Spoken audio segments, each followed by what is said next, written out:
Hello, everybody. Good morning. Hope that the jet lag is being lenient on you. Welcome to Applied Networking Research Workshop 2024. My name is Ignacio Castro from Queen Mary University of London, and on my side is Hayash Sengupta from BIT Mesra in India. And our other chair is Simone Forlin from Red Hat that couldn't make it, and probably some of you know her well. So let's get started with the note well from the IRTF. Just to note that the IRTF intellectual property rights and disclosure rules do not apply to contributions to Applied Networking Research Workshop. Uh, all the session is being recorded, and if you participate in person and are not wearing a red thingy, you are agreeing to be photographed. If you participate online and turn on your camera or microphone, then you are consenting to appear in the recordings. As a participant or attendee, you acknowledge that the written audio, video, photo records might be made public. Personal information that you provide will be handled in accordance with the privacy policy, and these and other details are recorded in the RFC shown in the screen, and this information is in the slides that you can find in the meeting materials. Would you have any question? Would you have any doubt about it? And moving on to other things, first of all, this is only possible thanks to those who submit the paper and those who review the paper. So we have to give a big thanks to all the program committee, which included many people, probably some of them among you, both from industry, both from academia, and many of them are regular ITFers. So big thanks to you all. Big thanks also to all the people who have helped us in putting this together. That includes Ami, Alexa, and definitely Colin Perkins, whose big boots will be hard to fill once he leaves the IRTF. So thank you to them all. And what we have for you is a very packed set of sessions.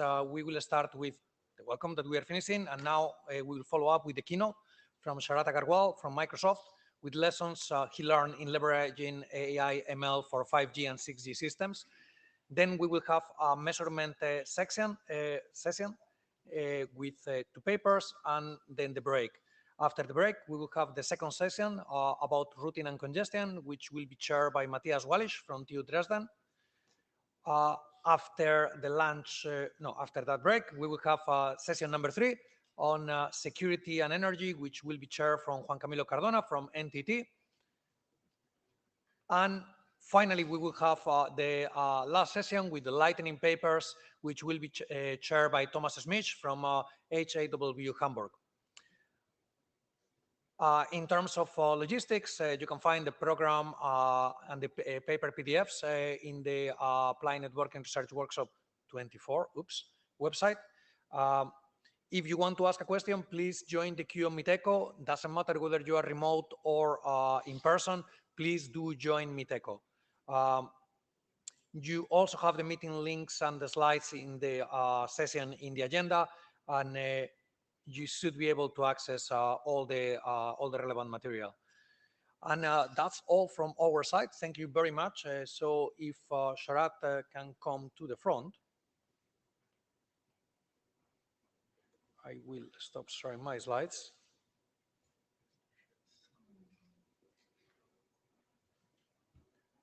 Okay.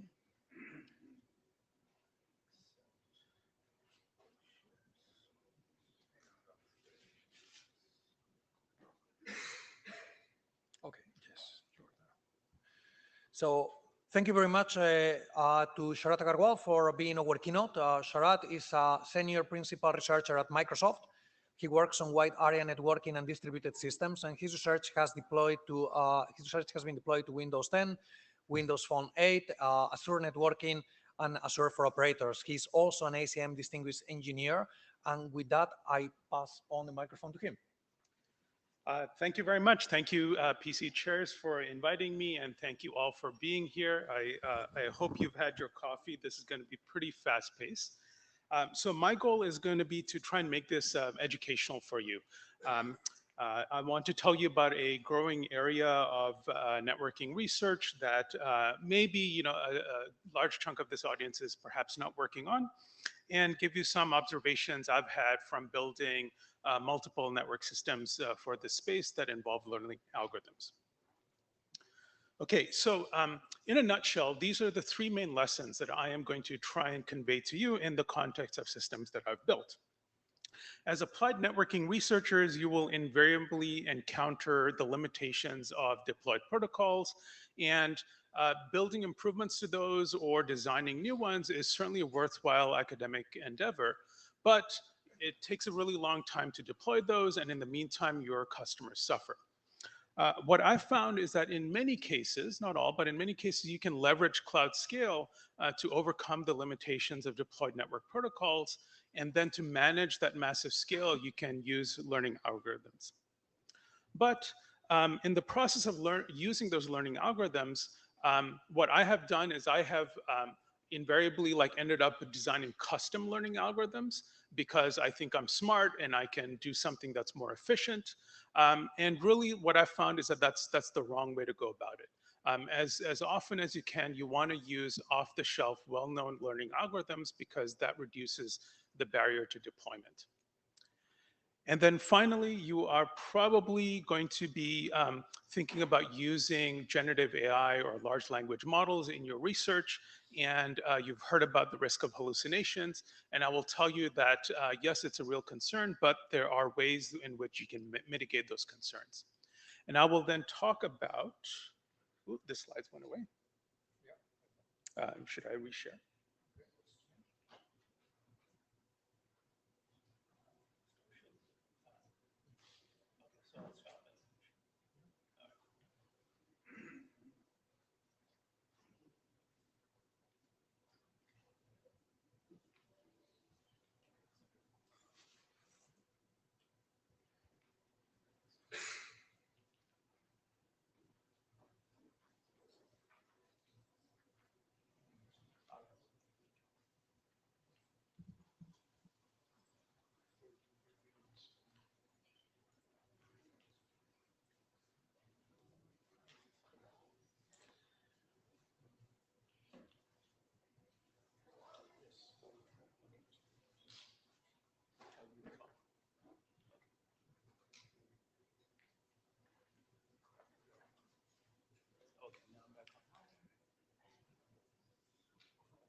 Apologies. In this case, you can actually blame the network.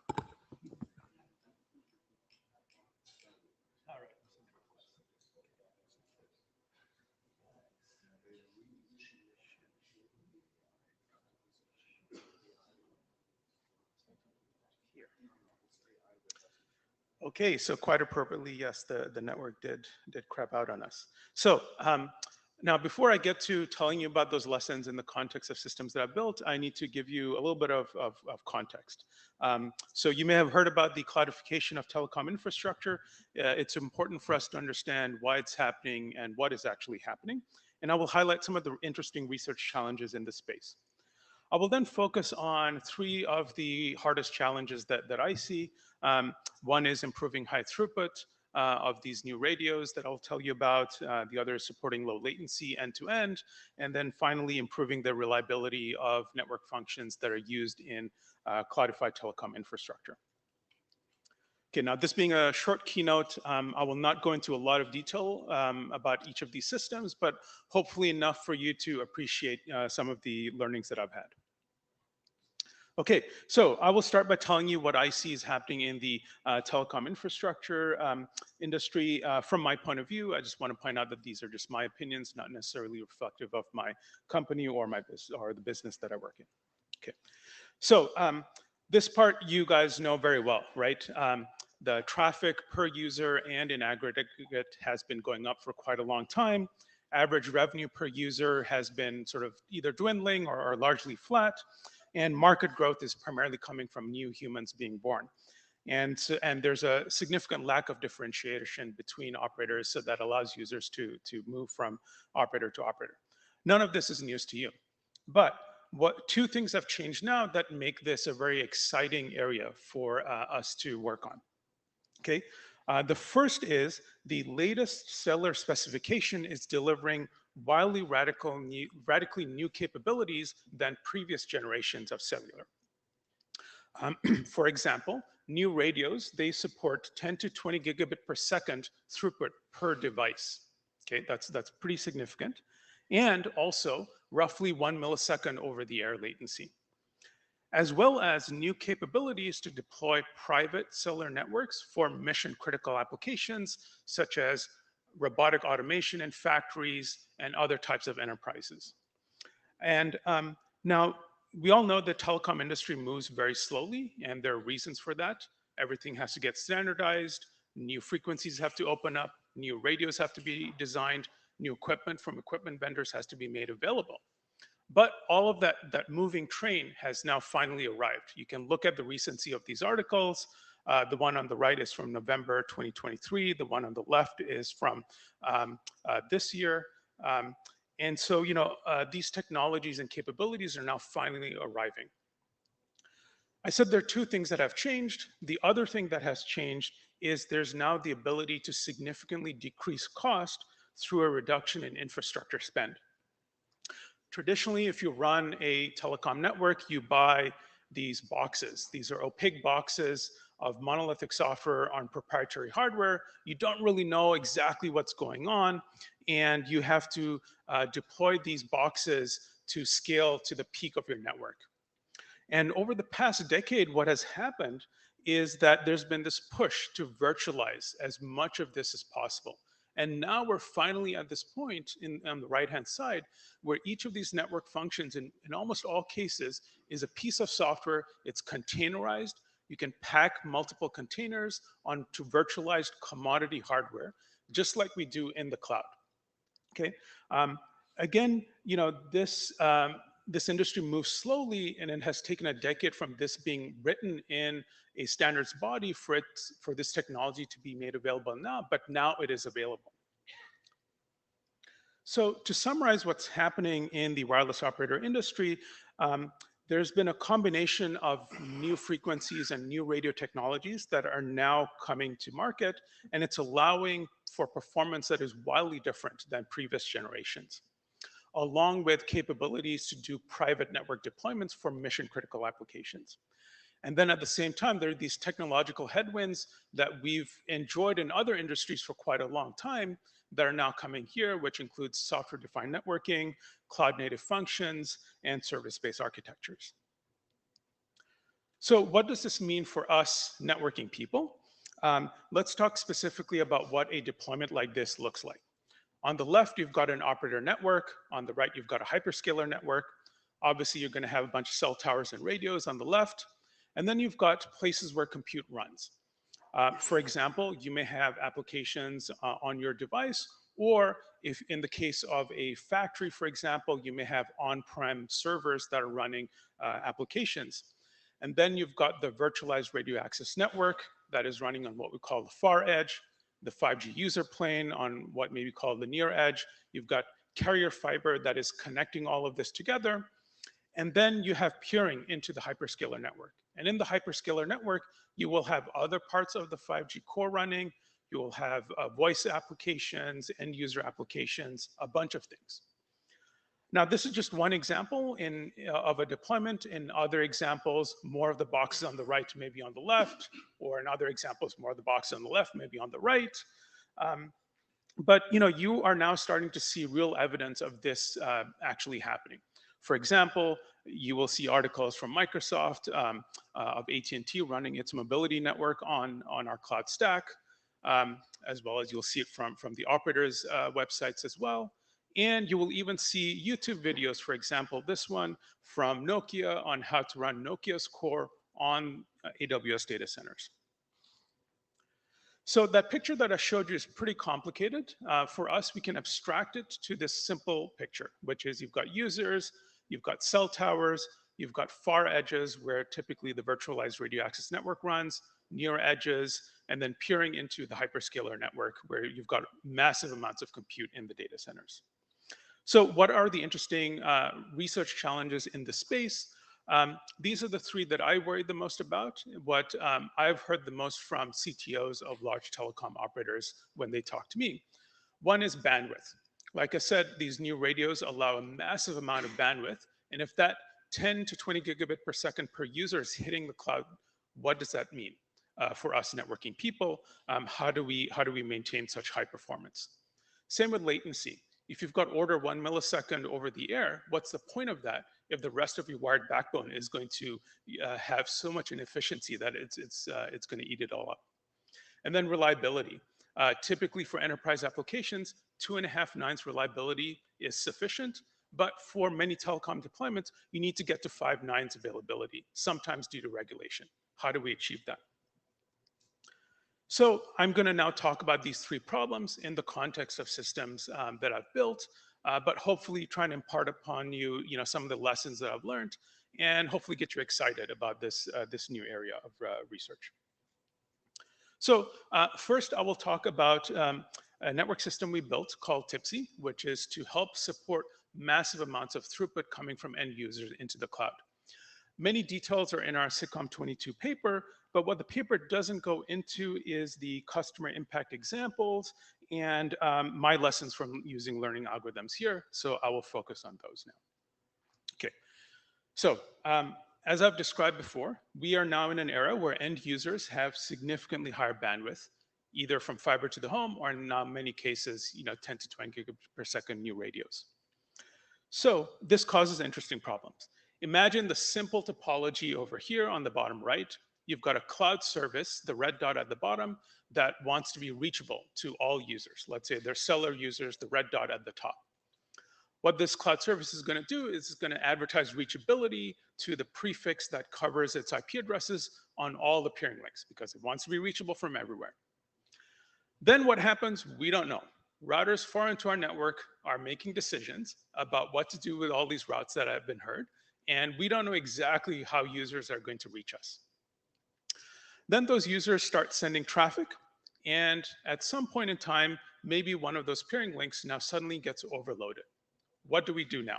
Okay, is this a real problem? Many peering links tend to be 10 gigabit per second or multiples of 10, and the fattest peering links are 100 or 400 gig. And that is actually not that big compared to the capabilities that these new radios are allowing users to have. And we have many examples of this actually happening in practice, such problems. For example, at one point in time, our sales team did a deal where the mobile company's users could use our cloud services for photo and video services. And when that deal went into effect at a certain point in time, boom, all of a sudden, all of these mobile users were just sending massive amounts of traffic to us, and it overwhelmed a 100 gig link in Europe. Okay, and then there was a mad dash to try and figure out what to do. So what can we do, right? The core problem, I think this community understands, BGP is not symmetric. There are many ASs out there that play games with routing advertisements, and we really don't know what are the routing policies on routers that are far into our network. Now, rather than wait for a new protocol to be deployed or tweaks to an existing protocol to be deployed, the opportunity that we can leverage here is that there's spare capacity at other peering links that we have, and we've got a very large number of other peering links. The challenge is how do we shift some of that traffic over without causing some of these other peering links to then cascade and get overwhelmed. Now, to press upon you the type of scale that we can work with, traffic can enter our global WAN almost anywhere. We have 10,000 peering links with over 4,000 peers, and we peer with them in almost 200 locations. So there's considerable uncertainty, even under normal circumstances, as to where a packet is going to enter our network. So essentially what we have is a learning problem, and here's how the system works. There's the internet, there's the Azure Wide Area Network, there's peering, we've got 10,000 peering links, order 10,000, and all of that is happening at border routers.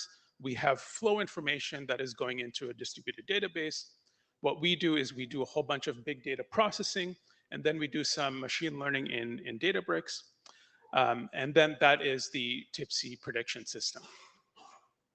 So when a congestion management system detects that there's ingress congestion, it is going to make a hypothesis. It's going to say, if I were to withdraw one of these prefixes, maybe enough traffic will go away. What will happen? It's going to go ask our prediction system, Our prediction system is going to tell it, here's what I think is going to happen if you were to make this withdrawal. This is where traffic is going to land.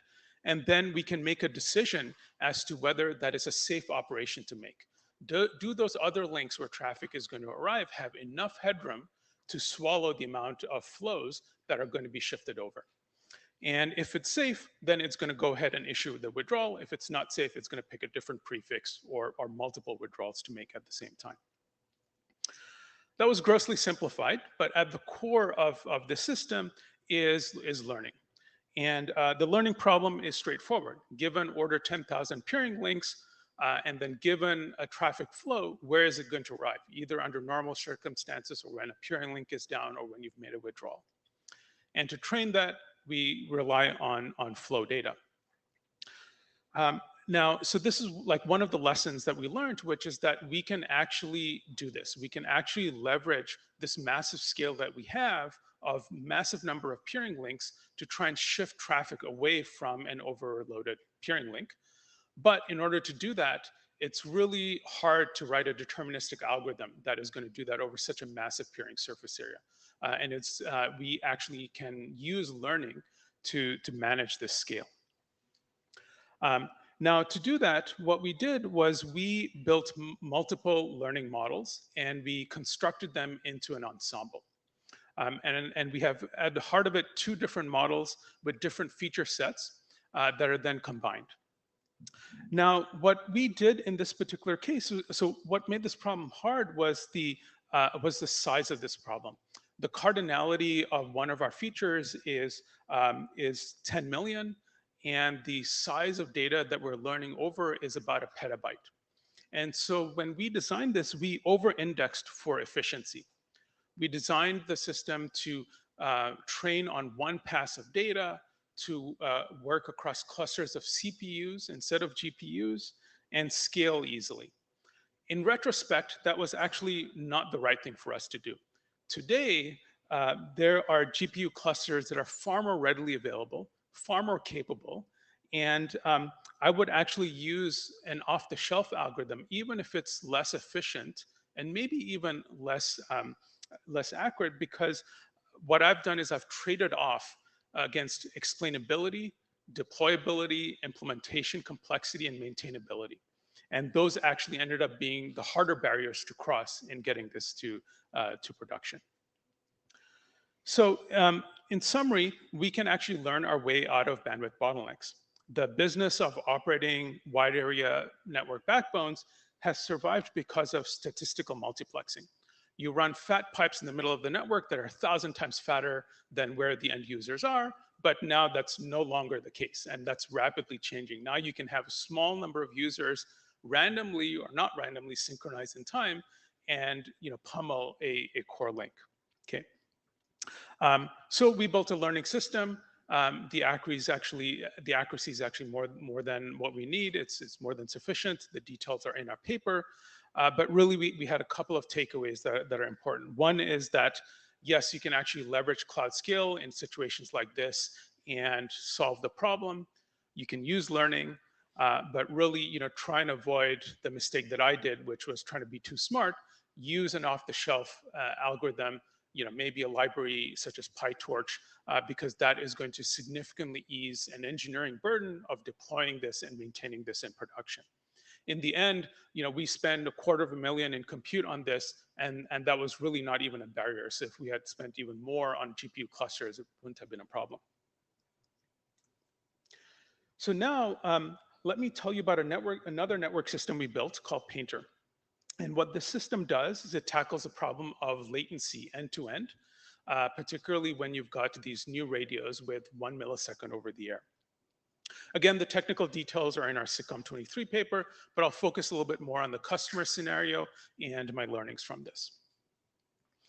So as I said, one of the interesting things about the next generation of cellular is the ability to deploy private cellular networks. And there are multiple capabilities in the specification for this, for things like factories and industrial buildings and enterprises in general. And you'll find many articles on this. For example, from articles like this from professional services firms that specialize in trying to deploy these sorts of things, to even public telecom operators who see value in helping private companies deploy private cellular. And when you look at the detailed case studies of why there's so much interest in these sorts of things, some of the things that pop out are network performance, speed, and application performance.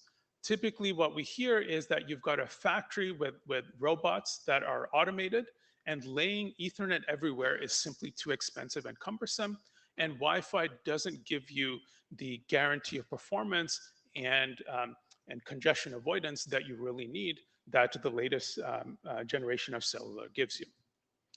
So let's make this real with an actual customer complaint. Now, this is an actual example of a customer that has multiple factories and branch offices across the planet. They've got a pretty complicated network topology, but I'm going to just show you a sliver of it that is relevant in the particular issue at hand. So they've got a branch in South America, and they have deployed a bunch of network functions in the nearest Azure region. These network functions are things like virtual wide area network that allows you to control how traffic flows, apply network security policies, also have various other services in that Azure region.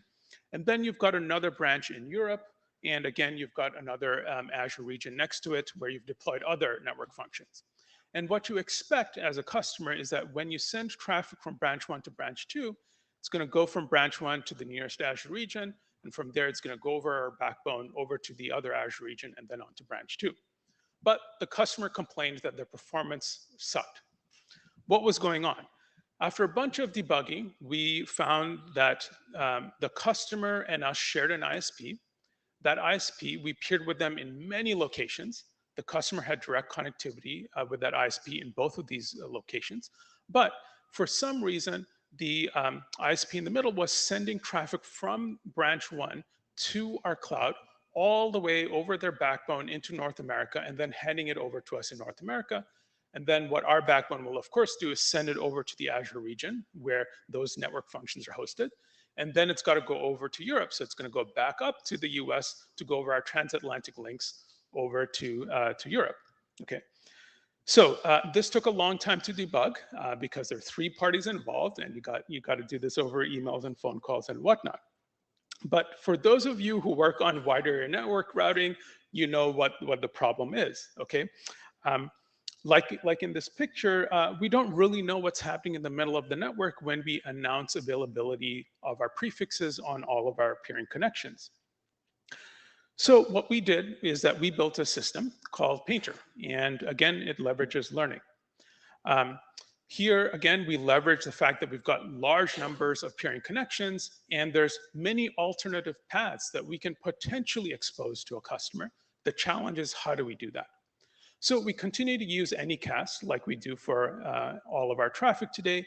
And let's say this enterprise customer, they get not very good performance on this red path because this blob in the middle that we don't really have any insight into has picked a particular path. So then what we do is we leverage this observation that many of our customers have network functions that are deployed in tandem with the cloud. So for example, they may have virtual SD-WAN sitting on their premises, or VNet peering, private VNet peering, VPN gateways. All of these you can configure and manage through your single cloud portal on Azure, where it's going to configure not only your on-prem devices, but also all of your deployments on the cloud. So we designed our system to also operate in a similar fashion, a centralized orchestrator in the cloud, as well as a small piece of network function that's running on the premises. What it's going to do is it's going to detect that, hey, the customer is having poor performance, and then the orchestrator is going to make a hypothesis. It's going to say, maybe the second link, I can advertise a unicast prefix and see if that has better performance. It's going to advertise that, we're going to measure it, and no, it's not very good. Then it's going to go with its second hypothesis, which is, let's go use this other peering link. And then we do that, and yes, there's good performance. And so now we can have the customer use an IP address from that other unicast prefix as opposed to the broad Anycast prefix. Okay, so seems straightforward enough. The challenge is, how do we scale this to the massive surface area that we have. We can't go deploy 10,000 unicast prefixes. That would be very expensive and it would bloat the routing table out there. So we're going to use a small number of prefixes and do prefix reuse. Well, that opens up a whole can of worms. How will an advertisement reach a customer? What advertisements overlap? Which path is lower latency? And so we did what we do, which is that we designed a learning algorithm. Now it looks complicated, and we dedicated far too much space in the paper on this, but in reality, it's actually a really straightforward algorithm. At the heart of it, what's going on is that we are essentially doing epsilon greedy strategy in reinforcement learning. Sorry, it's a bit fuzzy, but that's okay. So what we have is we have an agent that represents the actions that the algorithm is taking, and then it is impacting the environment by making routing changes. And then it observes the environment, calculates a reward, which is how good the performance is, and then decides whether to use that or not. But we thought in designing this that would be clever. And the clever thing we did was like, ooh, we can get to a smaller number of iterations of the algorithm by using some quirks of routing, which is that routing announcements that are made very far away from each other tend not to overlap.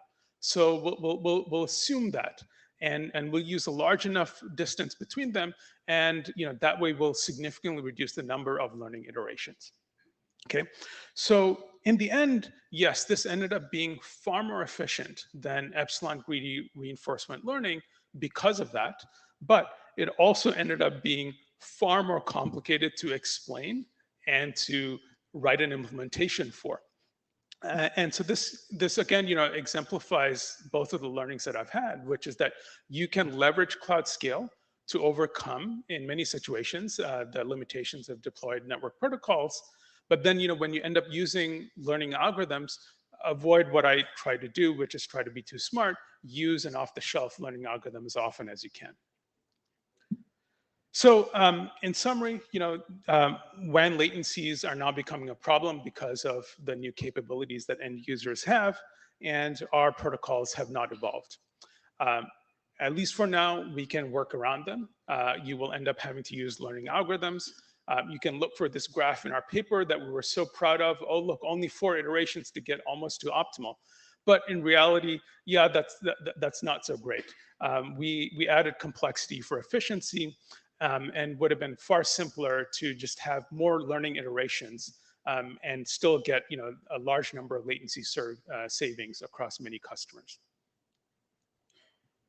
So now what I am going to do is I am going to very briefly tell you about a third system we built called Lexus. And again, details are in our paper that is coming out this month. And what this system does is it improves the reliability of deployed network systems by automating repair and recovery. So this picture is the software architecture of a typical 5G deployment from the point of view of network functions and protocols. It's beautiful, isn't it? There are a lot of boxes. Every box is a network function. Every line is a protocol that 2 boxes are using to talk to each other. And every single box may be scaled out across multiple instances. And remember that picture I showed you earlier. This thing is going to be deployed across far edges, near edges, and cloud data centers. Okay, so what happens when something breaks? Okay, what do you do? Okay, debugging a failure is really, really hard. And you have to do this while you're wondering, can your user still call 911? Okay, so when a 5G network function has a failure, what happens is that you've got SREs, site reliability engineers, and they will follow what is called a TSG, a troubleshooting guide, also known as a MOP or a playbook or runbook. Okay, what it is, it's an English language document. This is one picture. You start from the top left all the way down. These are just screenshots, and then to the second column. And the third column, this is one TSG for the issue of when a link goes down. So when a link goes down, there's lots of things that you got to touch. Okay, could it be the switch that's gone down? Is it just the interface? Is it the server? Or maybe the link is up, but the metrics are not coming through. Is the power dirty? Has the optics burnt out? Does the cable need to be replaced? So many things. And so you got to touch lots of things. And what's worse is that these troubleshooting guides, they're continually evolving as your product evolves, as you discover new behavior. And so you're going through this while you're under immense pressure to try and maintain 5 nines availability. 5 nines availability means 5 minutes of downtime per year. So what do we do about this? We are automating troubleshooting guide execution using AI agents. Broadly, what we have is we have a agent, Lexis Planner. It uses LLMs hosted on the cloud. And when a human SRE writes a troubleshooting guide or updates one, it calls our agent. What that agent does is it produces a plan. The plan is a long JSON document. Conceptually, you can think of it as a flow chart. Step 1, identify the customer ID. Step 2, is there a deployment active? Step 3, go fetch syslogs, and so on. And what we use also is a set of tools that are already available with the team. These are tools that will, for example, fetch a syslog, or will do show interface status, or reboot a switch. Okay, very targeted, actionable tools. Then when an incident happens, our second agent, the Lexis incident handler, is going to go look at that incident, pull the relevant plan that has already been pre-generated, and then start running through it. And it's going to go annotate a log with what are the actions it took and what it found. And then a human always has the luxury of being able to inspect what is going on. Now, when we started this effort, we had a lot of naysayers tell us that, look, LLMs hallucinate. This is super risky, especially when you're talking about dealing with customer deployments, and it's going to give you wrong answers and it'll never work. And in fact, in our early investigations, that actually was true. More often than not, it gave us bad answers, bad plans, and did bad actions. But what we did was we did a bunch of things that actually helped mitigate the risk of hallucinations. One of the things that we did was, instead of generating a plan in one shot, make a call to an LLM saying, here's this long document, go make a plan from it, we actually do iterative plan generation. What we do is we break it down into lots of little steps. First, give me a high-level plan. Now focus on step 1. Tell me what you're going to do in step 1. Now tell me what you're going to do in step 2. As a result, each call to the generative AI model is a smaller task with much more limited scope of what you're asking it to do, and you can also give it a lot more precise instructions. And so now it's got far more limited scope for hallucinations. In addition, we have validation rules that check the output of every single execution, and that also reduces the scope for hallucinations. The other thing that we do is we pre-generate a plan instead of doing it at runtime when an incident happens.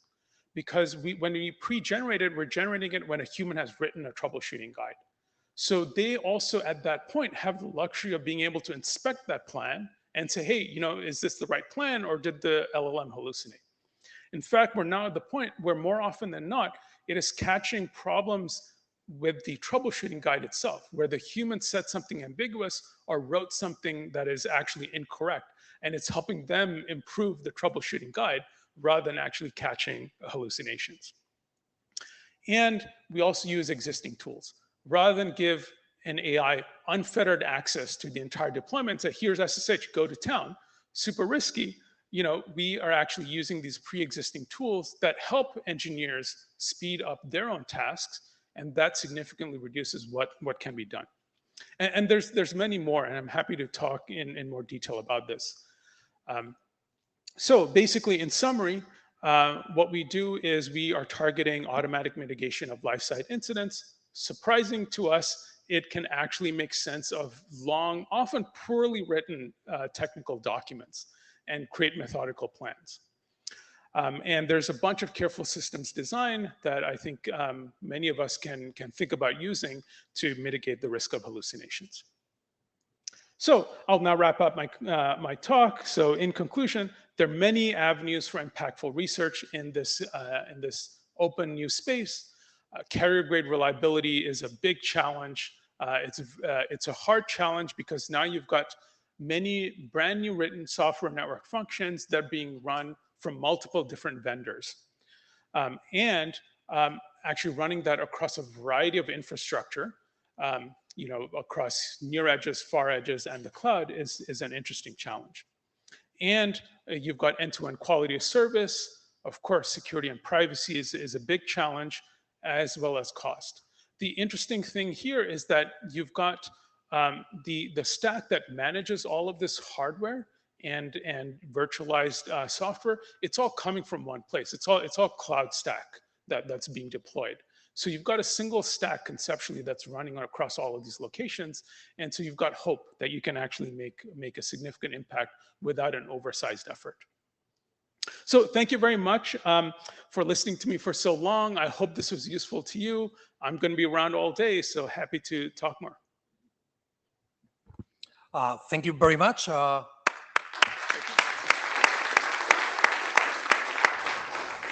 And the queue is now open for questions.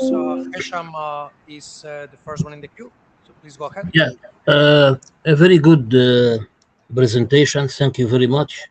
But it sounds like you took into consideration several factors like bandwidth, latency, reliability, privacy, security. But have you considered energy efficiency? Yes, good one. Energy efficiency is a really, really important challenge, especially when you go far to the left of the picture that I'd shown, the topology here, where you've got the virtualized radio access network. So where you've got the virtualized radio access network, in some cases, it's basically a BBU cabinet that is sitting at the base of a cell tower. And in some cases, that can be a 1U or a 2U ruggedized outdoor cabinet. And the challenge there is that because it's such a small space, you've got a limited number of cores there, 16 to 32 CPU cores. And worse, as an operator, you are subject to power metering there from the local energy provider. Because it's not a big data center, you can't buy power at bulk, and you can't do long-term contracts or do all of the things that you do. You're just subject to local power metering. So over there, power is the most biggest premium, in part because of space and because of where it is. And so there, energy efficiency is one of the biggest challenge. In fact, quite often ends up being the most pressing thing that you're designing for. And then as you go towards the right, it becomes less and less of a concern for an individual deployment, but in aggregate, it does become a big concern. In fact, you will probably see in the news that one of the bigger challenges now with new data centers being brought up is energy efficiency. Thank you. I think the next person in the queue is Curtis. Hello, Curtis Emerald, University of Washington. I have a bunch of questions. You're probably going to see me multiple times up here. But the first one was on the troubleshooting guide work, which I found really interesting in the sense that it seems like we're going from kind of machine to human readable to machine readable to human readable and sort of back and forth over there. Is there any sort of thought towards having the vendors produce like machine readable troubleshooting guides? It feels like if they just generated the JSON themselves, that like cuts out a whole bunch of risk. Yeah, great question. In fact, we've had many discussions about that, and many engineering teams, they jump to that, like, okay, what if we were to do that? Okay, and in fact, that is absolutely the right approach for a mature product, where your product isn't really evolving, the behavior of the product is well known, and so you can spend the engineering effort to write either a JSON document or actual code that will automate troubleshooting rather than have a English document. The reason we have an English document, in this space is because this product is rapidly evolving, and so you need to have speed. You need to have speed to write down, okay, here's what I found, here's how to go fix it, and you're rapidly iterating over those. In fact, we have some troubleshooting guides that have had many updates within a 1-month period. And so having engineers sit alongside and write new code each time or update code each time that change happens is quite an expensive endeavor. So what's interesting is that we can short circuit some of that effort using AI. Hi, Wes Hardiker, University of Southern California.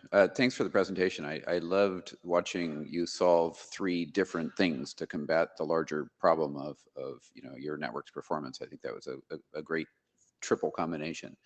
With respect to Painter, I had one question of, you are optimizing routes according to, sort of specific needs. Did you do studies, after making changes, to how much did it adversely affect other people when you're changing routes in one location to improve latency with one location where, the neighboring network may actually have a completely different path that could have significantly degraded them?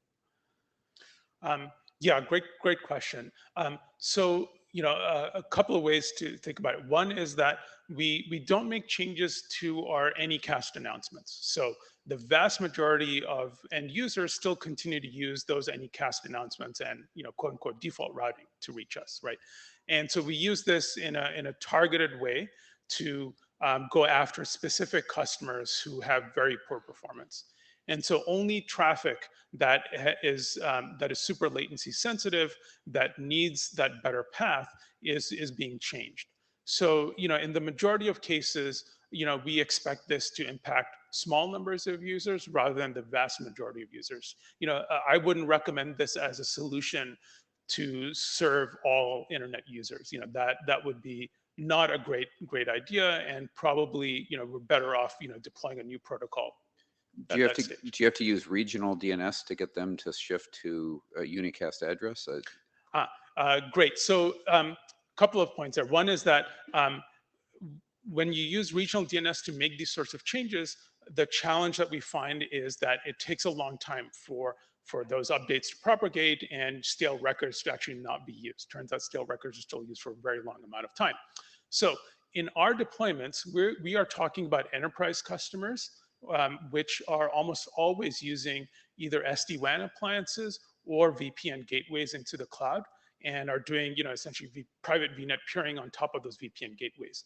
So there are those edge boxes that are configured to use an IP address where that endpoint is in the cloud of, this is the other end of this VPN gateway. Well, we can control that, right? Because all of that is being deployed from the cloud control panel. Great, thank you very much. Thank you very much. Do we have more questions? Otherwise, while people think of questions, I will take the chair's privilege to ask one myself. So thank you. It's very interesting. I mean, from what I can see, you saw that there is a lot of opportunities for AI, ML to contribute to networking. However, at the same time, it looks like most of the things that you explore are optimizations. So in a way, not disruptive. So my question is, do you see a scope for disruptive implications of AI, ML in networking? Wow, that's a tough one. The hope is that maybe yes, you would, but I think we're right now in an era where there's all this low hanging fruit that we can go after, right? There's all this low hanging fruit, like, there's even stuff that I didn't talk about, which is, being able to look at things like standardization specs and being able to help engineers understand that, or produce validation or verification from those as to whether an implementation of a network function is accurate or whether it's going to interoperate properly. So there's so much space for improving our existing systems. I personally feel like it behooves us to first go after all of that and improve all of our existing systems. And then, if we have the luxury of actually having systems that are completely AI dependent from the ground up, that's a fascinating area to explore.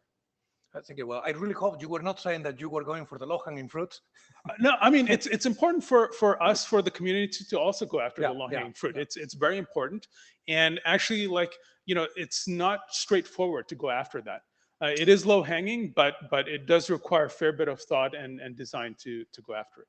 Do you think that it increases the barrier of entry for small competitors that do not have the ability to compete with a large enterprise such as Microsoft that can have a lot of ML engineers to refine and improve these optimizations? That's not a criticism. Yeah, no, I don't think so. Like, if anything, like I'm saying that don't go off and design custom algorithms. As much as possible, use off-the-shelf ones, and those are so readily available. And you can host them on your own infra. You can host them on cloud infra. It's your choice. So, in fact, yes, I highly agree. Do not try and avoid designing your own custom algorithms as much as possible. I think that's a very good point. So I think we have Laurent in the queue. Yeah, hi, great work, thanks a lot. Two questions. One is, what areas will you see, subject to standardization based on your experience? What areas we could actually try to say, okay, there, if we work on standardization or interoperability, reusability of some of the things that you have done, could be pursued in IETF or other SDOs? And my second question is, do you intend to make any of part of your work, maybe some data sets, maybe some of the code of your work available open source for others to reproduce or to experiment with? Thank you. Thank you for both questions. For the first one, I would actually ask you. I'm not a standardization expert. I'm here. This is IETF, so I would hope that there are far better experts in the community than me to tell us what would be interesting new areas that we actually have hope of standardizing and bringing to market. As for your second question, come talk to me. Like, if there's strong interest in a particular system where it's worth for us to go through the effort of going through an open source effort on it and documenting it and making it available, we'll look into that. So yeah, just come find me and let's have a chat. Thanks a lot. And the next person in the queue is Jerry. Please go ahead. Jari Arko, Ericsson Research. So I wanted to return to this hallucination problem a little bit, which is always interesting. And I really like your approach there, breaking things down, having a plan and smaller steps and less room for error. That's also what our teams have found to be a working approach. But I did want to ask a little bit more. You talked about the use of existing tools. Where do you see the role of sort of human in the loop in these situations? So one would assume perhaps that, like, when you just want to observe more things, like, is this thing broken? Is this thing broken? And so on. That's maybe okay for the AI to go ahead and do it by itself. But when it comes to actions, they might require some kind of user interaction before things are performed. At least more drastic actions, maybe if it's something related to a single user, then you can go and do that immediately. But if it requires, I don't know, rebooting the core network or some such, then you would, maybe want to wake somebody up to make sure that that's correct. Is that, do you feature the user interaction in this model in your mind, or? Yes, in fact, like we do heavily encourage user interaction, but we want to limit that as much as possible. So in our situation, what we do is we design for human auditing at critical choke points. So one choke point is the production of a plan, which is infrequent. So, for a product that maybe, let's say, has 100 TSGs, that means, when each one of those is written or updated, then you also go look at a plan. Now, we also try and reduce the effort that is involved in having a human look at it by doing automatic checks. For example, here's a step that has an input, but we don't know where that input is coming from. That's a problem. So we can automatically flag that, right? So there's a bunch of verification that we do of the plan that is generated to reduce the amount of work that we're asking a human to do. Now, when it comes to actual execution of a plan, that's where things get interesting. Every tool in our system has this was actually there before we even designed our system, where every tool has an indication of whether it's a read-only or read-write tool. Read-only tool is things like show interface status. A read-write tool is reboot the switch, okay? And so we can operate in a hitless manner where we say, okay, all the read-only tools, yeah, go to town, go run all of those and annotate the log with it. But anytime you want to go run a read-write tool, you got to go ask a human for approval, yes or no, can you go run it, right? So we can do that until the human team has gained the confidence that, yes, this plan is accurate. We've seen it run 10 times. It's the same plan that gets run in every incident because we're not generating a new plan on each incident. So then you can cross a certain conference threshold and say, yeah, go to town, go ahead and automate the rest. Thanks. Makes sense. Thank you, Jerry. Next person in the queue is Altanai. Please go ahead. Yeah, hi. I'm Altanai from Cisco Meraki. I have a question on Tipsy. So the biggest problem with predicting ingress traffic is how to differentiate between short timescale burst and persistent burst. So I'm curious as to understand how did you decide that, when do you decide that it is time to shift and not be causing too much disturbance in the network all the time? Yeah, that's a good question. So ultimately, those are just a set of parameters in our system, and the parameters that come into play are really the window of time that you're looking at for link utilization and the threshold, right? So if the threshold for link utilization has crossed some arbitrary threshold, let's say 70% in the last 5 minutes, I'm just picking these at random, but not too far off the mark, and has been persistent for some amount of time, and you can pick that amount of time, let's say 10 minutes, then you might want to consider actually doing a withdrawal because your customers have been suffering for a decent amount of time. The other factor that, as you well know, that you want to consider is when you make a routing change, it's going to take some time for those route announcements to propagate in the order of minutes. So you definitely don't want to be making these sorts of twitchy decisions at sub, multi-minute timescales. So, typically we're looking at situations where, that congestion has been happening for a long period of time, like, 10 minutes or so. Okay, thanks. Thank you, Altanai. Next person in the queue is Edwin. Please go ahead. Great presentation. I just wanted to ask regarding Tipsy, when you make changes, have you looked at the implications of potential polarizations and bottlenecks in the network downstream from you? Yes, excellent point. Yes, indeed, we don't know. There's a potential for it causing bottlenecks elsewhere in the network that are outside of our network, and cause performance degradations. And yes, we don't have great visibility into what is the available capacity on those other links outside of our network on an alternate path where traffic would come in. In fact, we don't even know what that alternate path is. We can only predict here's the other ingress link that with 90% accuracy we think it's going to come in at. But there are other interesting effects that along that vein that we haven't studied, but are really interesting to go look at. For example, we looked at those corner cases where our accuracy prediction wasn't fantastic, in like a few percent, and then we started looking at those manually, and we found some fascinating examples. For example, we saw traffic coming from a U.S. national lab from an exchange in South Africa, and our prediction model is like, no, we shouldn't be seeing traffic from there. And yeah, that was probably right. We shouldn't be seeing traffic from there. And that was probably, I would guess, attack traffic or spoof traffic.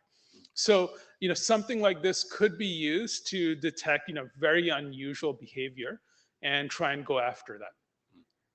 Thank you. Fascinating. Thank you, Edwin. Do we have more questions?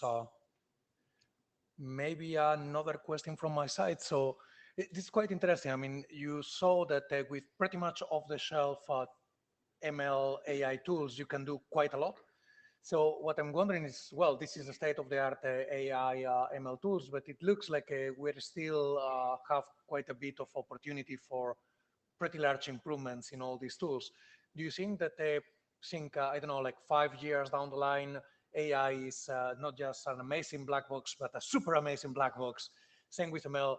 Do you think it will open up an uncharted territory, new opportunities that cannot be thought of yet, or we will start hitting decreasing marginal returns on the potential optimizations that can be done? Ooh, another tough question. There's, it seems like every couple of weeks, our eyes are opened by yet new capabilities that we're able to leverage from these new models. The one that I haven't started leveraging yet is the multimodal nature of some of the latest models. So imagine where if you are trying to automate some network action, but that action is not through an API or command line, it actually requires a GUI. Well, you can use a multimodal AI to actually look at a screenshot, understand what's going on, where all the buttons are, and actually then go automate mouse clicks and keyboard commands, and actually go make that change and go look at that difference in the screenshot. So that's a new capability that can potentially be super useful in automating network deployments or updates. Many of our interfaces, we need to really rethink those. Like today, if you wanted to go deploy a complex network topology on a cloud, you had to spend a lot of time thinking about how to design that. What are the templates that I need to write in Terraform or Bicep or any other language? Go write that and go deploy that. But we're getting to the point where no, that shouldn't be the interface. The interface should be, here's a description of the topology that I want to deploy, or like a napkin math or diagram of, here's a picture, a screenshot of this napkin diagram that I've drawn. Go deploy this for me. And I think we're at the point where, yes, that can be done. So we really should start rethinking all of our interfaces and think about whether it makes sense for it to still be that way or for it to be a completely different interface. Thank you. Very interesting. We have a question from Doug Montgomery. Please go ahead. Something of a follow-up to the question about tipsy downstream effects. Do you reason about at least your view of the AS path length to the source? And even if it doesn't factor in your reasoning, do you measure your correctness, whatever your efficiency with respect to that? Yeah, so it turns out if we look at it from the point of view of traffic and weighted by the number of bytes, we are directly peered with the source AS for the vast majority of bytes that enter our network, right? And that's obvious. That's what every large wide area network backbone would do. And our initial thought when we started looking at this problem was that, well, that should be a straightforward problem. Like if we were to look at, for example, any other cloud or any other ISP that we peer with, we peer with them in maybe 10, 20, order 10 locations, right? Shouldn't be a hard problem to predict which one of those locations traffic is going to arrive on. Well, it turns out we see all sorts of unexpected behavior. Like, for example, one large cloud AS that we peer with them in about a dozen locations. We see traffic from them arriving in about 100 different peering links. Why? What is going on? We directly peer with them in 12 locations. Why would it come this other way?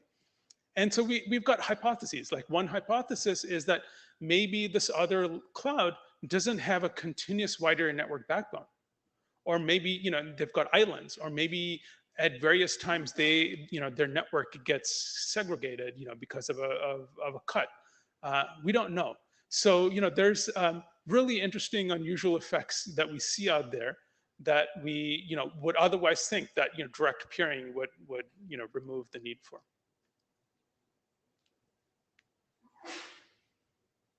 Thank you, Doug. We have a question from Curtis. Yep, I'm back. So I just to continue on this discussion, because I think it's a very interesting point. We've been working with sort of large-scale CDNs that similarly have complained about this particular issue of just kind of the internals of the network, or the network being the internet, like the traffic flow into their interconnects being really hard to predict. And so what they've been doing is actually depeering at many of the IXPs in order to gain a little bit more control over those flows. And I was reminded, because that was you're pulling routes, and so it's not exactly the same thing, but it's not the same thing. And so I'm curious what you think about the, I guess, efficacy of that as a solution space. Does it feel hacky to you? Is there more that we can do than just pulling routes as a way to kind of load balance and do traffic engineering from your perspective? So it's interesting that you bring that up. I've been in some discussions there as well around depeering, and in many cases, those discussions are driven by security risk. For example, maybe there's a peer that doesn't have good routing hygiene or router config hygiene, and they can leak routes. And so, one way to combat that is to do a much better job of enforcing things like RPKI or other route attestation technologies. But when it comes to deep hearing for better performance, I don't know. Like I have mixed feelings about that. I think ultimately we want to get to the point where we have no choice but to fatten our biggest peering links. I mean, already 400 gigs seems like it's small, but it's like some of our fattest peering links. And to upgrade that is a massive undertaking. Like not only is it just about the line cards on both ends, but the router backplane has to support that. But then there are all these downstream effects, like all of our long haul links that connect that peering point into the rest of the network has to be upgraded. All of the caching servers sitting there have to be able to support that much more traffic. There's just so many effects that you have to account for that it takes a very, very long time to go after those. So in some sense, like, my answer is that it's going to take us some time. I think it's going to take the community some time to get to the point where we can now have much, much fatter peering links to reduce the frequency of these types of effects happening, because those end user connections have just out of the blue maybe not out of the blue, it's taken a long time, but they've suddenly, now at the point where they've gotten a lot fatter, and that's hard. That's hard on the core of the network. Thank you. We have time for one or two more questions. I will ask one from my side so people can think of a question if they still have one. So coming back to a previous question that I can't recall who asked about opportunities for standardization, let me reverse that question. As you are integrating AI/ML in networking systems, would there be would there be areas where standardization would help you to do that in an easier way, or in a safer way, or in a less buggy way? Ooh, you always ask the hard questions. So the chair privilege. Yeah. Well, I mean, absolutely. I think one of the things that I think is still hard, at least I don't know how to solve, is how can we evolve our protocols so that let's say if we decide that we want to deploy an update, a significant update, or a new protocol, how can we deploy it in such a way that we can start to see benefits with peers that also deploy it, but continue to participate in existing deployed protocols.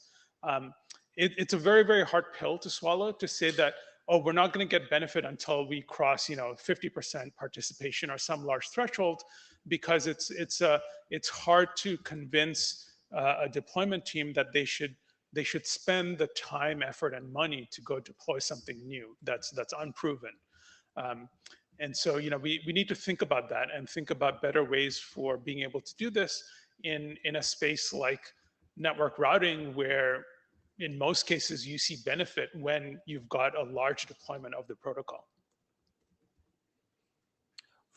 Thank you very much. That's a very interesting answer, and looks like there are no more questions. So let's give a big round of applause to Sharat. Thank you very much. Thank you.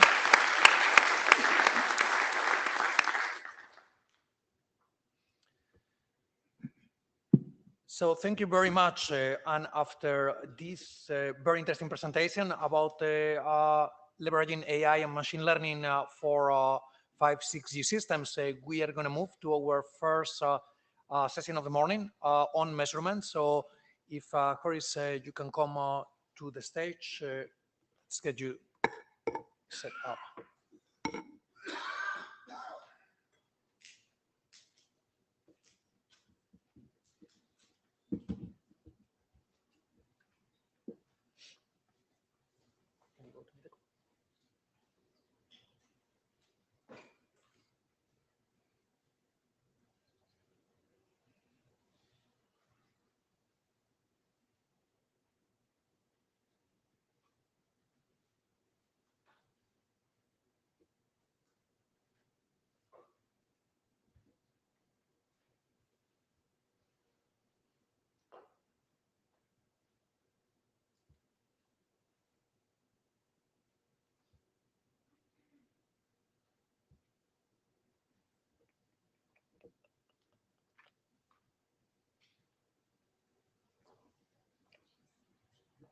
You have the slides? Yes. Slides, Okay, perfect. So, just need somebody to control. we're going to use her so it's connected and we avoid the issues Network with the issues. wireless that we had before. Sounds good.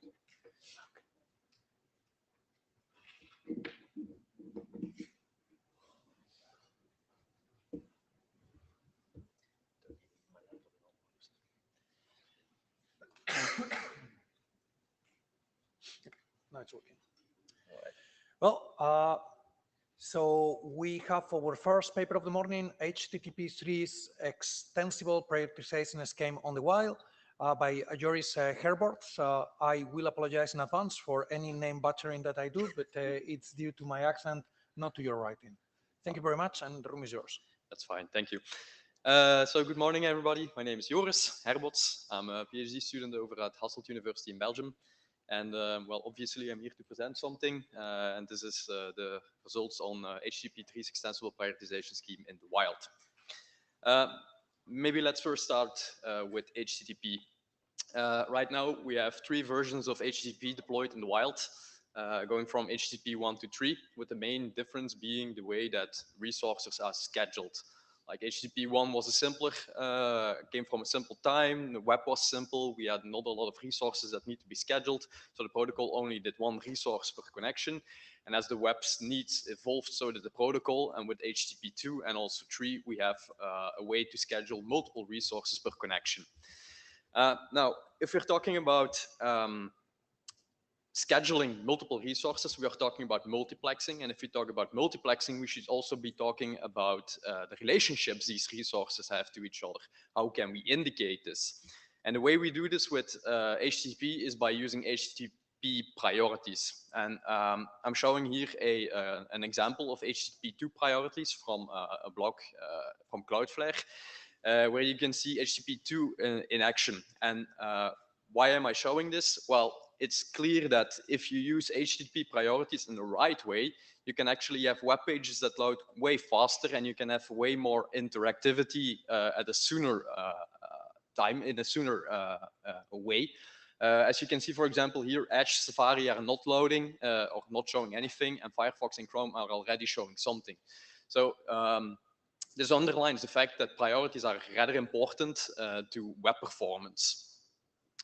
Right, so I've been talking about HTTP priorities. You've seen the example of HTTP2 priorities, but HTTP2 priorities is actually deprecated as of now. It was released together with the RFC of HTTP2, but it was way too complex and it suffered from limited deployability and interoperability, meaning that nowadays, well, it's still there in practice, but it's deprecated officially. In its void came the extensible prioritization scheme, which was released as a separate RFC, so not together with HTTP3. The fun thing about the extensible prioritization scheme is, well, it's simpler than HTTP2's priorities. It's extensible, as the name suggests, and it can also be backported to HTTP2, which is nice. So in essence, what I'm saying is the extensible prioritization scheme is a good thing. It's simple. So of course, immediately everybody deployed it and everything was well in the landscape of priorities, right? Well, reality is a little bit more confusing, however. When we tried to use this in practice, we encountered a lot of chaotic elements and an interplay that was not doing the things we expected them to be doing. Which brings me to why we did this whole work in the first place, the whole crux of this. So we looked at EPS support in the wild. We tested both browser and so the clients and server setups. And not only because we encountered issues, but also because EPS and HTTP3 are at this point 2 years and a month, I think, old. And also because we see a lot of traffic actually using HTTP3 as we speak. These results are from Cloudflare radar, which shows that around 30% of traffic now passing Cloudflare is already being or already using HTTP3. Right. So I said we checked browsers and servers. Let's start with the browser side. The way we did our experiment is by setting up multiple HTML pages, which load a variety of resources. So everything from CSS to images to fonts, JavaScript, you name it. We had a custom AOQuick server deployed that served these pages, so it could log everything that the clients were actually sending over. And we did this over a period of 1.5 years. Now, I've been talking about EPS, but what actually is EPS? To get an idea of it, I said there's two simple parameters. We have the urgency parameter and we have the incremental parameter. The urgency parameter, as the name indicates, is the actual urgency, the priority of a resource, divided into 8 discrete buckets, with the lowest number being the highest priority in practice. And then we also have the incremental parameter, which is a Boolean, a flag, you can say, which indicates whether or not a resource can actually share bandwidth with other resources. A good example of this is for is images. If you have 10% of an image, you can show 10% of an image. If you have 10% of a JavaScript file, you can't do anything with that yet, which is why we need this incremental behavior for some types of resources. The way we signal these resources is via 2 ways, either through an HTTP priority header, which is the most simple element to use, or the most simple way to signal priority. And the second way is through a binary frame, also called the priority update frame, which is sent at over the control stream of HTTP 2 or HTTP 3. What did we see? Well, a lot of heterogeneity. So broadly, we can actually classify the browsers into 3 distinct categories, or according to their approach. We noticed that Chrome has a very fine-grained approach. Most resources have their own heuristics being applied to them. And they also use the incremental parameter to signify whether or not resources need this incremental behavior. Safari falls in the middle with a medium-grained approach and always applying the incremental parameter, which doesn't make a lot of sense because, as I just said, not all resources need this. There's actually a bad approach in the wild. And Firefox uses a very coarse-grained approach, broadly categorizing, for example, all images in the same priority, or using the same priority rather, and never using the incremental parameter, which isn't horrible, but not good either. We also checked the signaling methods. As you can see, Chrome is using both HTTP headers and HTTP binary frames, which is nice. Only problem there is if you want to manually override something using the fetch API, it only overrides the HTTP header and not the binary frame, meaning that depending on what's happening on the wire, you could actually have confusing information arriving at the server. Safari allows overriding and only uses the HTTP priority header, and Firefox only uses HTTP priority headers and doesn't allow manual overriding. So we generally see a lot of heterogeneity in like parameters and usage of it. A good example of this is fonts. Fonts discovered through the font face directory directive in CSS get a very different priority applied to them than, for example, fonts that are preloaded. A good example also of an inconsistent heuristic is Firefox here. It actually applies a low priority to a custom font, which could indicate a later arrival and also trigger a cumulative layout shift, which is generally regarded as quite bad in practice. Slides are not advanced. There we go. We also saw similar inconsistent heuristics being applied with JavaScript. JavaScript we defined in the head as just normal JavaScript, and async and defer JavaScript get varying levels of priorities applied to them, which is quite weird in practice. Safari being the weirdest here in that it actually shifts one of the two to a medium priority. We also, of course, checked the fetch priority API, which is like currently the only way we have as a web developer to indicate whether or not we should change something to the default priority being applied by browsers. In a nutshell, what fetch priority allows you to do is like bump or decrease. It's a hint given to the browser that it should do something with the priority. And also here, the results are a little bit all over the place. Chrome actually tends to ignore 50% of all hints given, which is quite ineffective as a result. Safari is actually quite deterministic in that if you increase the priority, it bumps the priority. If you lower it, it lowers it. So that's nice. And Firefox actually doesn't even have support for it yet at this point, which is, well, as a conclusion, quite sad. So I hope it's clear that with these examples, that browsers actually have quite a misaligned behavior when it comes to like priorities and heuristics being applied to them. which in essence isn't a good thing at this point. In fact, it's quite bad, but it's not horrible, at least if servers are doing what they should be doing. Spoiler, they don't. We checked servers in a very similar way in that we had a modified AO quick client which could signal EPS priorities towards the server. And the way we did this is by using a wide variety, basically permutation of all possibilities that the spec writes up, and then even some extras to see what servers actually do in the wild.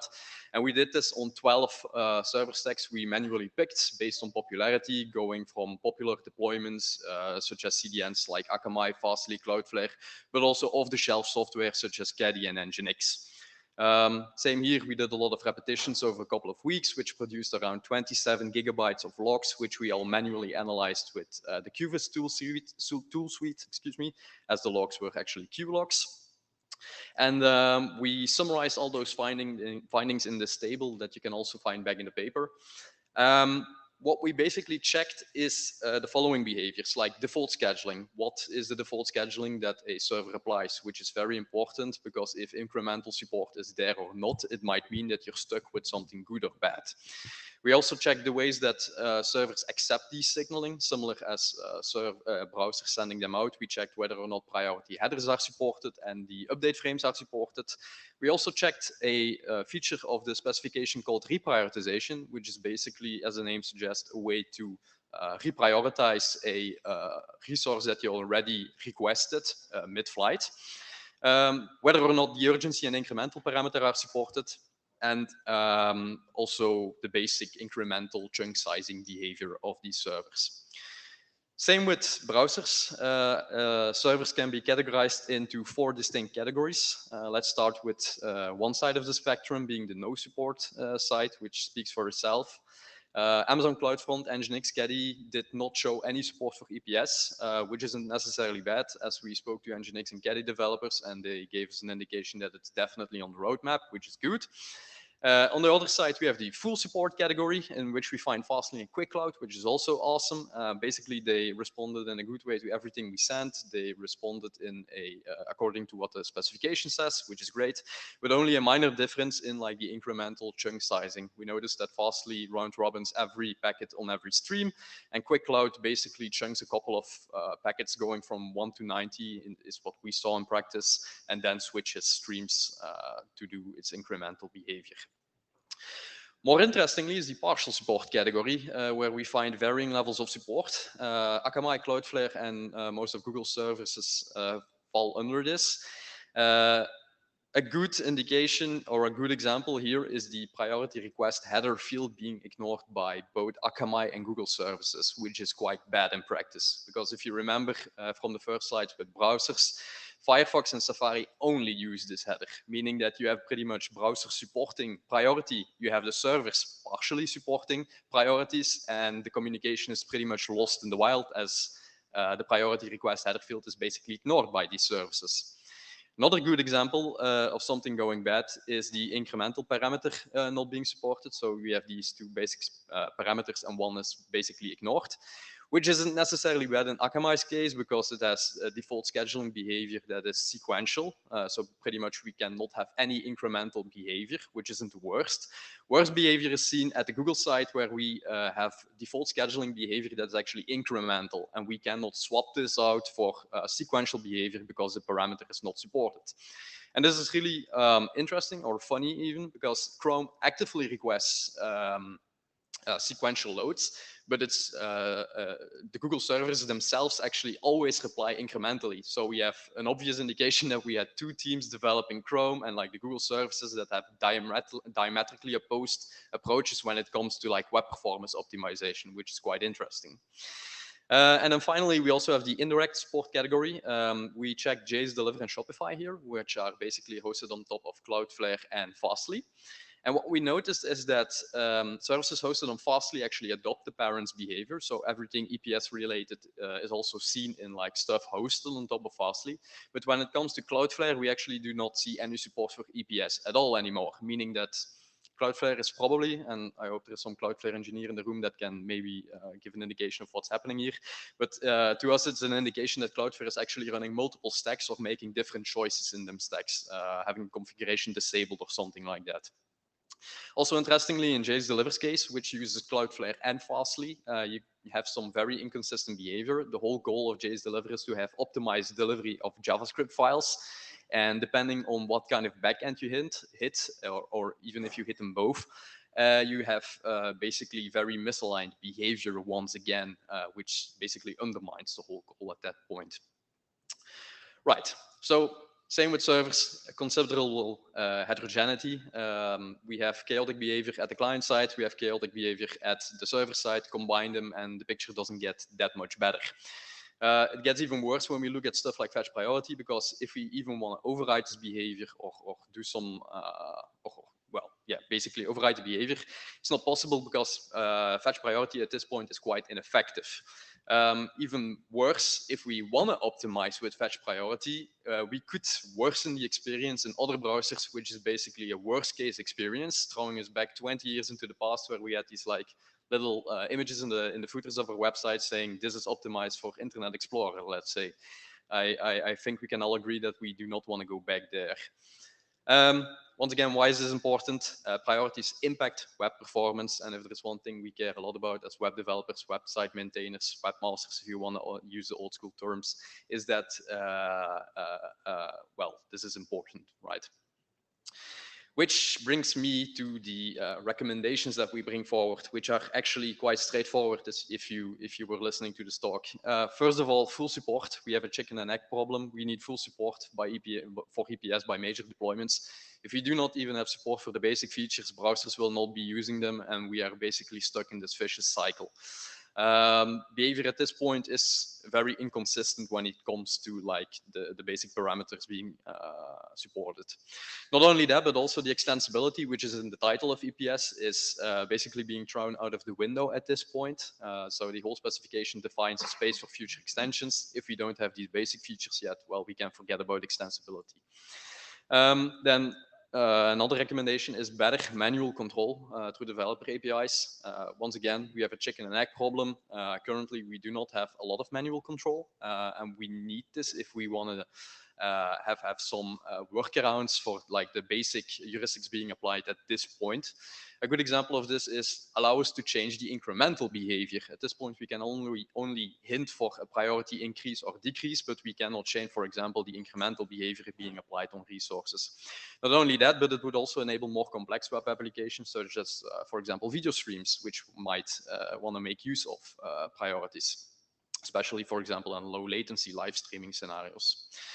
And finally, the last two recommendations, we need further research in like loading heuristics and prioritization strategies. Browsers are clearly misaligned. We even see differences when we look at priorities in HTTP2 stacks and HTTP3 stacks within the same browsers. I think we need to combat this heterogeneity simply because this will improve long-term end user experiences. And final but not least, major deployments should probably also be looking at offering realistic testing resources. The whole point of Quick, the whole point of HTTP3 is to combat ossification. And at this point, we are, I think, and with the results we have shown here, we need some way to do thorough validation of these stacks and especially also the future extensions. And with that, I come to the end of my slide set. Feel free to scan this. This is a table that shows all the browser findings, nicely compiled. It's a simpler version than the one presented in the paper. Might be interesting. And I am happy to take any questions. Thank you. Thank you very much, Joris. And we have a question from Matt Mathis. Please go ahead. Yes. In your recommendation for full support, an incremental approach to that would be a recommended order to implement features. It kind of appalled me that Google seemed to have implemented features in different orders, or seems to be implementing features in different orders. And it might be useful to be able to head that off in the future. Okay. Yeah. Well, okay. I agree. Thank you, Matt. And we have a question from Marco Munizaga. Hey, Marco, webmaster enthusiast. So would it be possible to make like a website that's like, are we EPS yet? Where like browsers hit it and the server can return like all the stats on the browser? Good question. I don't think we have an easy way to do this at this point. The specification also clearly indicates right now that like communication back towards the client about whatever is being applied at the server is not mandatory. But there are services doing it right now. For example, Cloudflare actually returns, I think it's debugging for a big reason at this point, actually returns what priority was being applied on a resource and actually if incremental behavior was enabled, yes or no.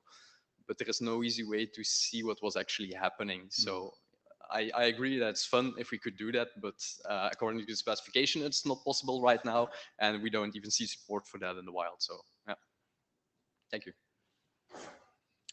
Thank you, Marco. We have time for one or two more questions, maybe one from my side. It's quite interesting to see all this diversity across browsers and servers. And I was wondering, do you have any intuition of why such diversity? And do you think that diversity will reduce over time as more things are implemented, more time is devoted to tackling these issues? Yeah, good question. It's quite philosophical also in some way. It's difficult to answer because we have been seeing this since HTTP2 priorities, right? We have seen a lot of research going into this. Like the whole extensible prioritization scheme is actually also backed by previous papers in this field. The thing is, at least that's my opinion. I don't think browsers or browser implementers right now are clear on what they are doing. They are just trying stuff. And we have seen this with HTTP 2 and 3, like I said. Like if you look at Chrome, for example, it has a very coarse-grained approach when we look at HTTP 2 priorities, and now has a very fine-grained approach, meaning that depending on what you use, you have even very different behavior depending on HTTP 2 or 3, and vice versa with Firefox. So I think, well, browsers are currently just experimenting a lot. I think it's a good opportunity to maybe come together and like discuss what are good ideas. The web performance community at this point is quite aligned on what are good practices. For example, do not schedule everything incrementally. Maybe we should start like having a roundtable discussion and get that going, right? Yeah. Hi, I also want to add to what something similar to what Ignacio asked. So we all know that H3 supported both the browsers like Firefox and Chrome. So do you think that this variation in the results that you see could be also because of the OS that supports this kind of browser? Something to do with that? No, I think the full behavior is browser related, so OS doesn't really have anything to do with that. I have no indication, at least that's not, we didn't test it, if like the implementations being deployed on mobile cell phones are different, but I think it's quite deeply embedded into the core of the whole product, so it might be the same, might not be the same. I think it's the same, but I haven't checked that. But for differences between like main OSs like Linux, Macintosh, Windows, I don't think we will see any differences. In fact, we tested on Windows and Linux, so we know there are no differences. Brilliant, thank you very much. So let's thank the speaker again.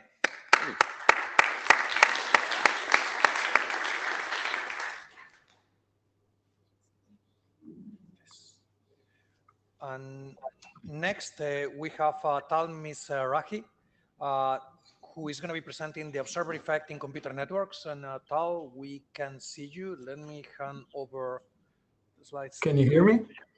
Yes, we can hear you. Okay, great. Just 1 second.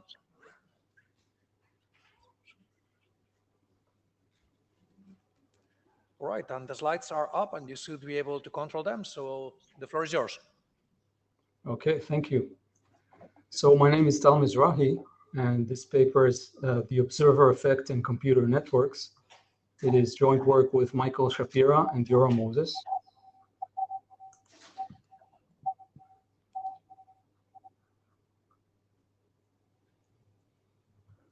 Yeah, I'm not sure I can control the slides, at least not that I can see. Then maybe just say next slide and I will click for you. Okay, next please.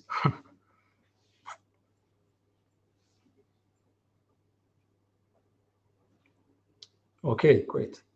So one of the most well-known principles in physics is the uncertainty principle by Heisenberg.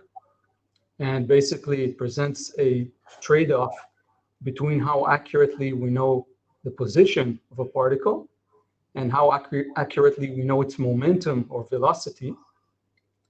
And this uncertainty principle is also formally represented by the uncertainty relation, which we see in this inequality on the slide. But probably the best way to understand this intuitively is by considering the well-known joke about Heisenberg. This is a joke. So Heisenberg is driving his car and he gets pulled over by a policeman. And the policeman asks him, "Do you know how fast you are going?" And Heisenberg says, "I have no idea, but I know exactly where I am." So that's just a joke. This is the uncertainty principle. Next slide, please. Another way of looking at the same uncertainty relation is related to the way Heisenberg conducted his experiments. What he did was, in order to measure the location of a particle, he used the gamma ray. And by using that gamma ray, he noticed that he was affecting the momentum of the particle. So this was more generally called a few years later the observer effect, which basically says that when you measure a system, the actual measurement affects the system you measure. Next, please.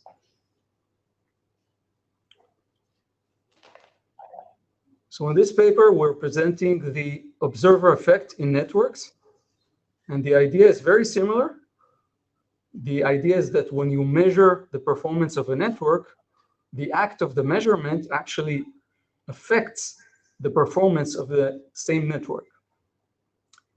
And we also present the uncertainty relation, again, very similar to Heisenberg's uncertainty relation.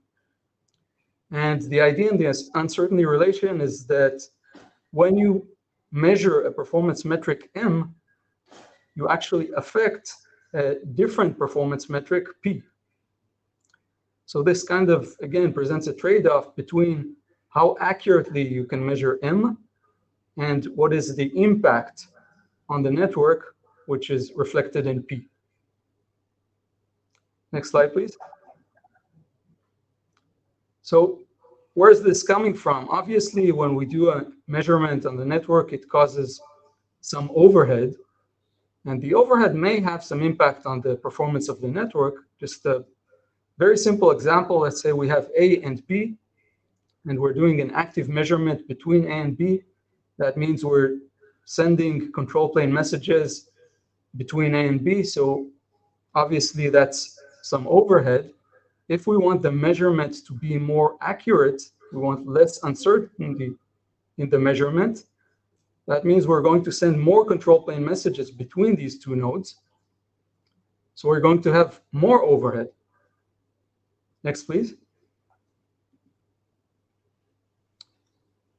Okay, so why do we care about this overhead?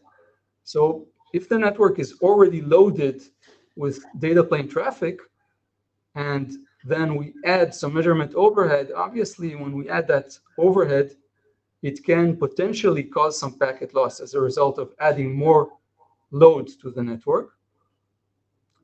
Now, obviously we don't want more packet loss. One way to avoid packet loss, next slide, please. One way to avoid this kind of packet loss is to over-provision the network. So we're going to use more resources than we need. That way, there is no packet loss, even when we add the network overhead. But obviously, if we're going to over-provision the network just for the sake of measurement, that has a cost. So we don't necessarily want to do that. Next slide, please. So at the end of the day, what it comes down to is asking ourselves, how do we quantify the impact of the measurement overhead on the network? And in order to answer that question, we can look at various different metrics. We can look at packet loss. We can look at the power consumption, which may be affected by some of the overhead. We can look at the over-provisioning cost, if there is over-provisioning. Or we can look at the excess traffic charges if, for example, we are billed based on the amount of traffic we're sending and receiving. So these are various different approaches of how to look at the impact, but what we chose to do in this work is we quantify the impact by the overhead traffic rate, the number of bits per second caused by the measurement overhead. Next slide, please. Okay, so obviously, if we're talking about measurements very generally, there are different kinds of measurements which are completely different. So just a few very basic examples. In active measurement, which is what we see on the left side, if we talk about the impact, since active measurement is performed by control plane messages, the impact can simply be measured by the number of bits per second consumed by these control plane messages. And if we look at passive measurement in the middle part of the slide, in this case, each of the measurement points performs its own measurements internally, independently. But if we want to observe these measurements, we'll need to be able to export this information to some kind of external analyzer. So in this case, passive measurements, the impact is going to be affected by the rate of these management plane messages which are exported to the analyzer. And finally, a third example, in situ measurement, like, for example, IOEM. In this case, the measurement is performed by adding some overhead to some of the data plane packets. And the impact in this case can be measured by the average rate of this data plane overhead that we're adding to some of the packets. So these are a few different examples. And like I said, in each of these cases, the impact may be measured in slightly a different way. But at the end of the day, the common thread here is that the impact is always the number of bits per second caused by the measurement overhead. Next, please. So some of the theoretical analysis we did here, what we did was assume that we're doing periodic measurements so that the measurement interval or the measurement period determines the uncertainty in the measurement, so that the more frequently we do the measurements, the less uncertainty we're going to have. And regarding the impact, like we said earlier, the impact depends on the overhead traffic rate. Next, please. Okay, so basically, we talked about the uncertainty relation. We talked about the blue part, the uncertainty, the red part, the impact, but we didn't talk about the green part, the observer factor. And it turns out that the observer factor, this constant, given the settings of the previous slide, it's very simply the number of overhead bits per measurement interval. And this is something that is very easy to compute for every given measurement method or protocol. Once we know the measurement protocol, we can very simply compute the observer factor. Next, please. So let's see what we can do with the observer factor. So what we did in this work is, in our evaluation, we took 3 measurement protocols and we used 3 open source code repositories to be able to experiment with them. So for each of these measurement protocols, again, since we know the protocol, we can very easily compute the observer factor. It's shown in green here. So we have a number for each protocol representing the observer factor. But now what do we do with this number? Next, please. So just a very simple example. Let's say we have A and B and we want to measure the link from A to B. And specifically, we want to be able to measure when the link fails, the exact time of failure. Okay, so that's what we're measuring. We're measuring the time at which the link failed. So in this case, the uncertainty is directly related to the measurement interval. It's equal to the measurement interval. So what we want to do is we want to be able to determine a given level of uncertainty. That's the requirement. And for that given level of uncertainty, we want to compare the three different measurement methods in order to understand what is the impact on each of these three methods on the network. So we have the observer factor for each of them. The level of uncertainty is given. So next, please.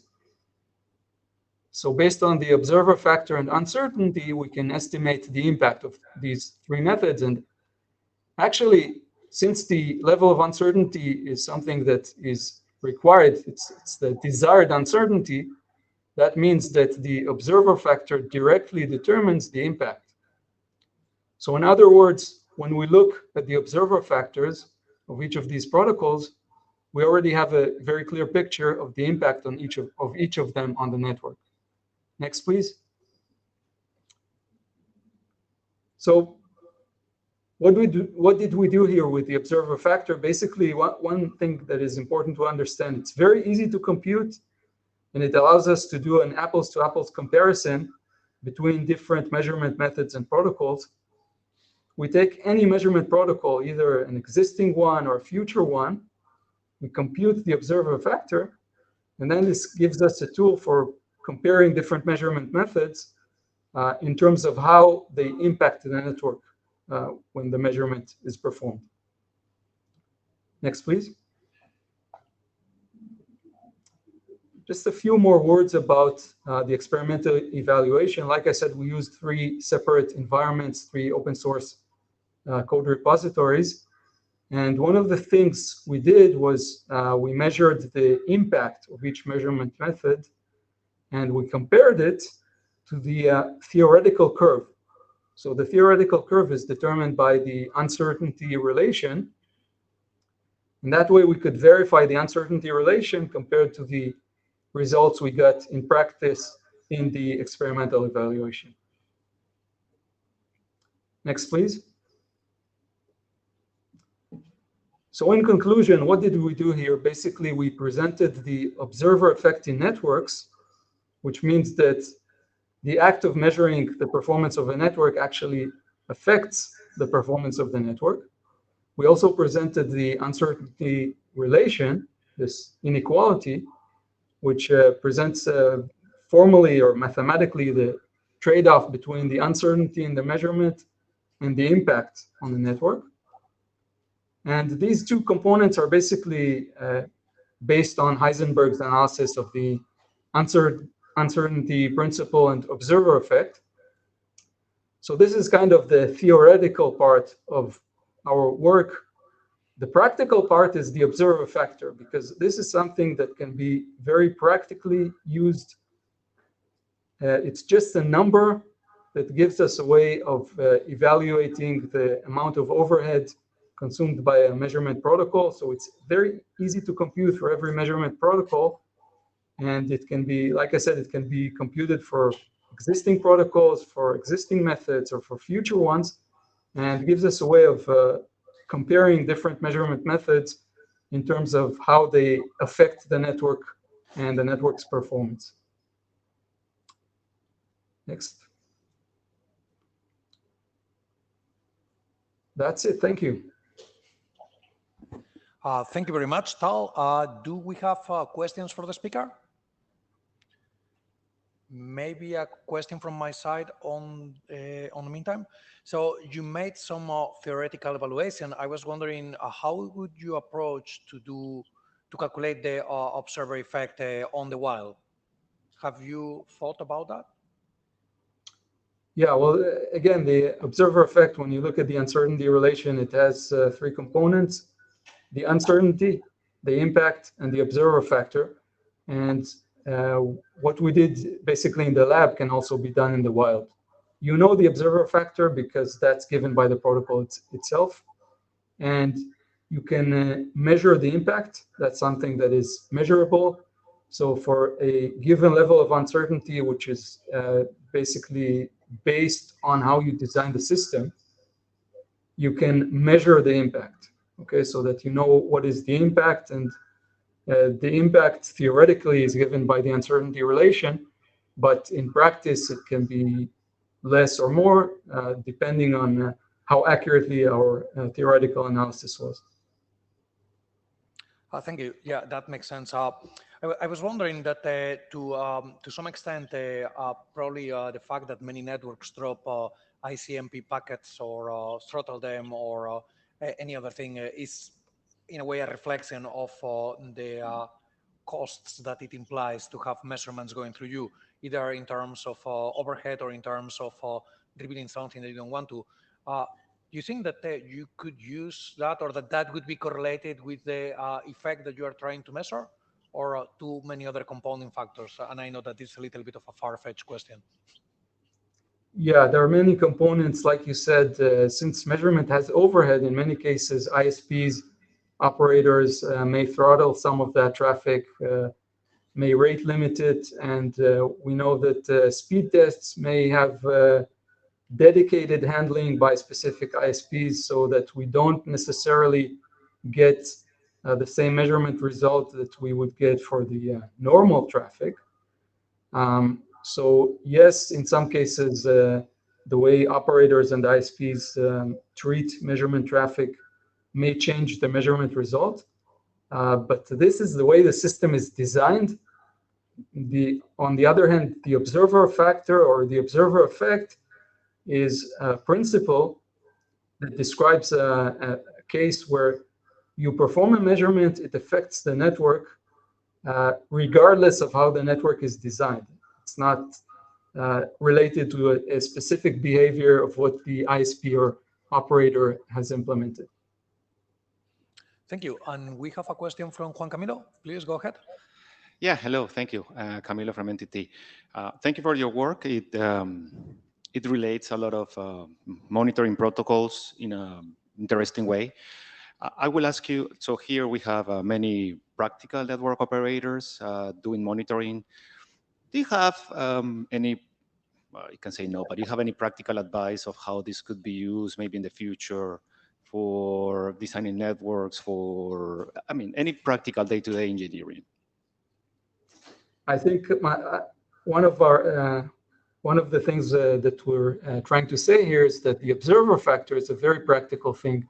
What we can already do in the IETF is basically each time we're defining a new measurement protocol, we can compute its observer factor, and basically we can compare the observer factors of each of the protocols we're defining in the IETF, and then we can have a kind of apples-to-apples comparison of the different protocols, you know, ICMP versus traceroute versus T1, and so on. So this is a starting point for us designing the protocols to understand how much overhead each protocol consumes, and that way we know how each of them can impact the network. Very well. Thank you very much, Tal, Juan Camilo, and let's thank the speaker. Thank you.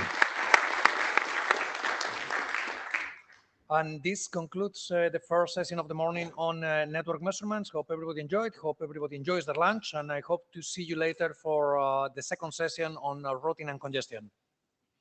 See you later.